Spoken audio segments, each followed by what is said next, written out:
कमलेश जरा बाहर आना। जी मेम साहब। कमलेश तुम्हें अभी जल्दी से वेजिटेबल सूप तैयार करना है, मेरे बेटे के दोस्त आ रहे हैं, उन्हें वेजिटेबल सूप बहुत पसंद है।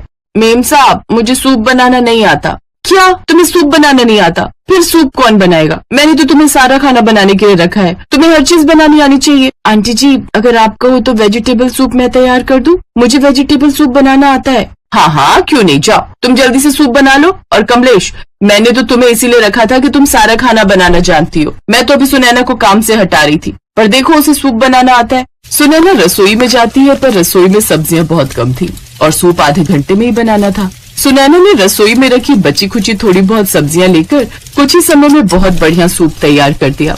सबको सूप बहुत पसंद आया। अरे मोहित, वेजिटेबल सूप तो बहुत ही टेस्टी बना है। किसने बनाया? वो हमारे घर पर एक खाना बनाने वाली लगी हुई है, सुनैना नाम है, उसी ने सूप बनाया यार। अरे बहुत टेस्टी है। अरे अब एक सीक्रेट बताता हूँ, सूप टेस्टी कैसे बन गया ये तो मैं नहीं जानता, पर घर में सब्जियां बिल्कुल भी नहीं थी और अचानक से तुम लोग आ गए तो जो थोड़ी बहुत बची हुई सब्जियां रखी थी सुनैना ने उसी का सूप बनाकर तैयार किया है। अरे बस बन गया काम। मैं एक बार सुनैना से मिलना चाहता हूँ, मेरे पास उसके लिए ऑफर है अगर तुम कहो तो। हाँ हाँ क्यों नहीं, मैं तुम्हें सुनैना से मिलवा देता हूँ। आशा देवी का बेटा मोहित अपने दोस्त रवि से सुनैना को मिलवा देता है।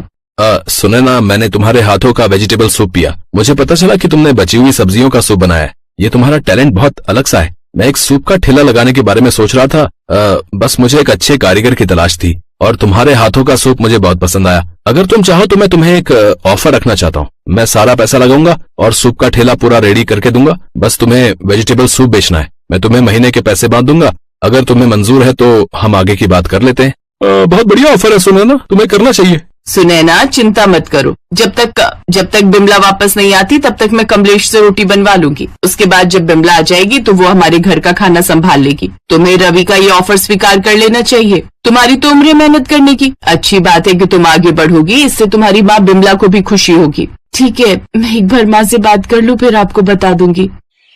सुनैना अपनी माँ बिमला से इस बारे में बात करती है तो वो भी हामी भर देती है और फिर कुछ दिनों बाद रवि सूप का ठेला तैयार करवाता है और सुनैना ठेले पर बढ़िया स्वादिष्ट वेजिटेबल सूप बनाकर बेचने लगती है।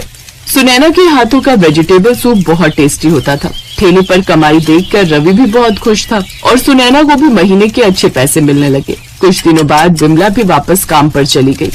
सुनैना की मेहनत रंग लाई और रवि ने पैसा लगाकर वेजिटेबल सूप की एक बड़ी दुकान बना ली, जहां वेजिटेबल सूप के साथ साथ और भी बहुत तरह के सूप मिलते थे, पर सबसे ज्यादा जो बिकता था वो था सुनैना के हाथों का वेजिटेबल सूप। जब रवि की अच्छी कमाई हुई तो उसने सुनैना